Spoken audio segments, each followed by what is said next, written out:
배당금이 많아지면은 앞서서도 뭐 IS 계좌에 활용하면서 뭐 세금이 덜 나온다 이렇게 말씀하셨잖아요. 네. 근데 이게 그만큼 이제 세금이 많아지기 때문에 그런 절세하는 팁을 좀 말씀해 주신 것 같은데 정말 이 배당금이 많아지면은 세금으로 망한다 이런 얘기도 있더라고요. 네. 그래서 실제 뭐 미국 주식이나 해외 ETF는 양도소득세가 22% 부과되는 걸로 아는데 세금 부담을 실제 어느 정도 느끼시는지 좀 궁금하거든요.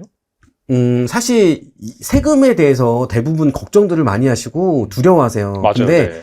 사실 세금이라는 것은 내가 소득이 발생하니까 내는 거잖아요. 예, 소득이 발생하는 곳에는 세금이 붙기 때문에 미국 주식에는 지금 진행자님께서 말씀 주신 대로 1인당 250만 원을 양도 차익이 250만 원을 초과할 경우 양도소득세 22%가 내게 되어 있고 그렇죠. 그다음에 네. 이제 배당 소득세 같은 경우는 이제 미국은 15%예요. 미국 주식이나 미국 ETF는. 그러면 이제 15%를 원청 지수하고 국내에서 계좌로 이제 달러로 받는 거거든요.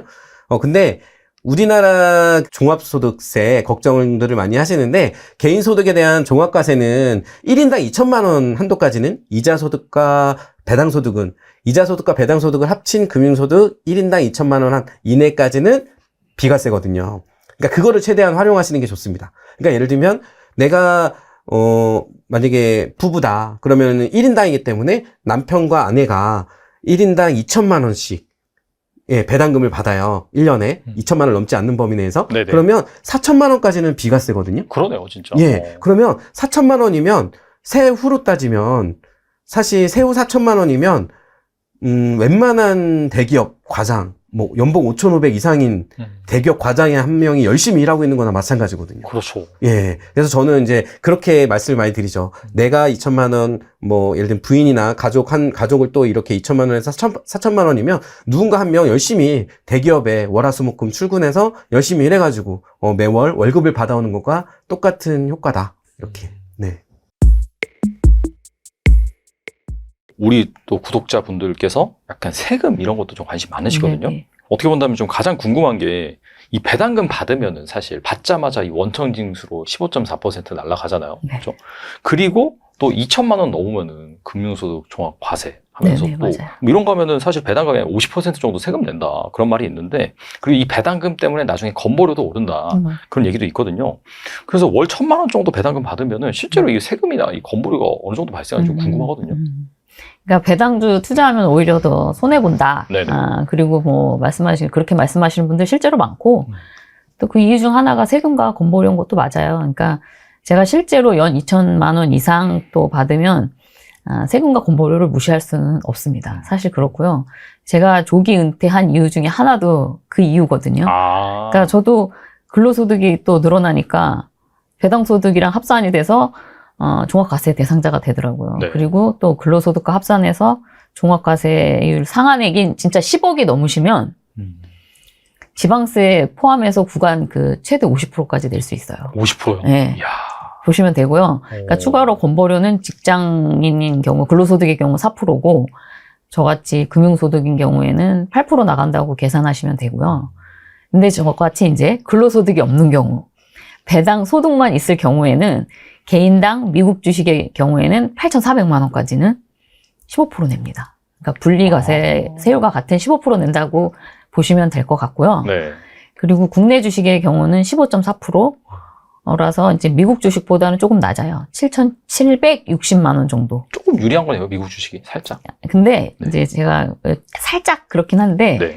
그러니까 7,760만 원인데, 그래서 배당주 투자할 때, 그러니까 말씀드린 것처럼 절세 계좌나 비과세를 또 이용하시면 네네. 조금 더 올라가겠죠. 그런 그러네요. 계좌를 최대한 활용하시고요.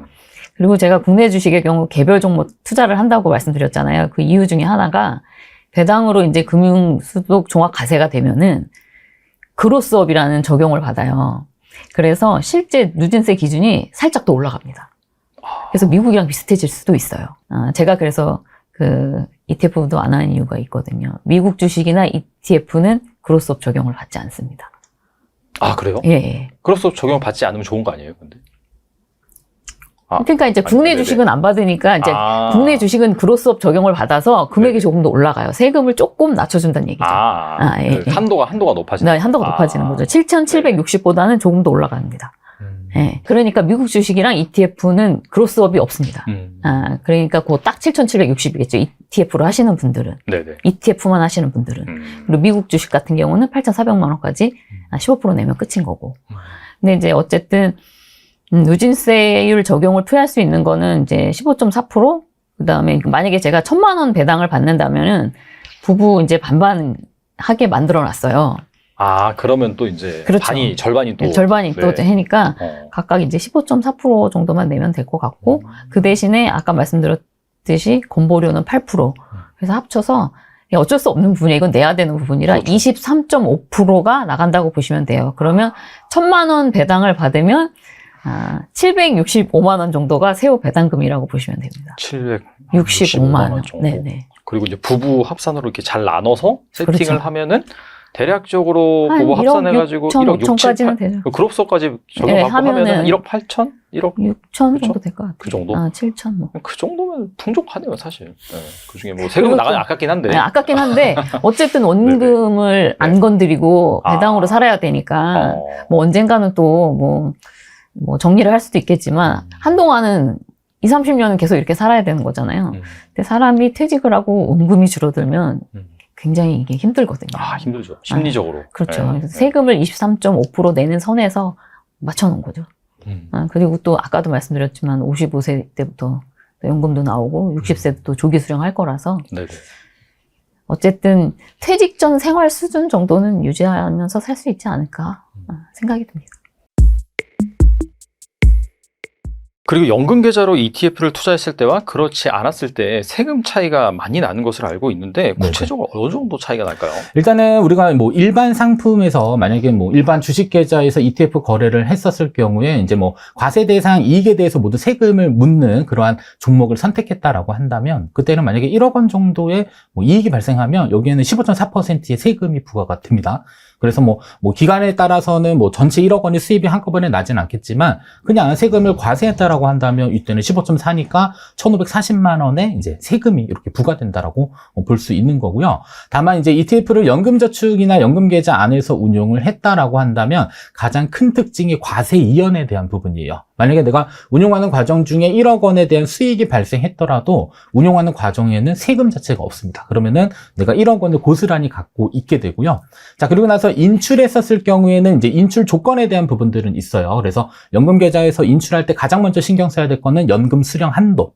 두 번째로는 연간 1,500만 원을 넘지 않은 금액을 인출했을 때 이때는 연금소득세가 저율과세된다라는 표현을 씁니다. 자, 그러면 저율과세를 받았다라는 가정하에 만 55세에서 70세 기준으로는 5.5%의 세금을 떼고 지급을 하기 때문에 만약에 내가 1억 원을 그냥 다 찾았다라고 한다면 이때는 세금이 550만 원만 이제 이렇게 부과되는 거고요. 그다음에 만 70세에서 80세 사이에 인출하게 되면 4.4%의 세율이 부과되기 때문에 이때는 440만 원. 만약에 80세 이상의 자금을 인출했다라고 하면 3.3%가 붙기 때문에 이때는 세금이 330만 원. 그래서 대략적으로 비교를 해보게 되면 최소 1,000만 원 이상의 이제 세금에 대한 부분들이 일반 계좌랑 연금 계좌 안에서 운용했었을 때 차이가 발생될 수 있다. 그래서 이 과세 이연 효과가 상당히 크고 그다음에 연금으로 수령했었을 때 저율과세되는 부분들이 있기 때문에 그래서 연금 계좌 안에서 대체적으로 투자 상품들이나 아니면 ETF를 운용하고자 하시는 분들에 있어서는 조금 더 세금적인 측면에서도 훨씬 더 유리하다라고 보시면 될 것 같아요.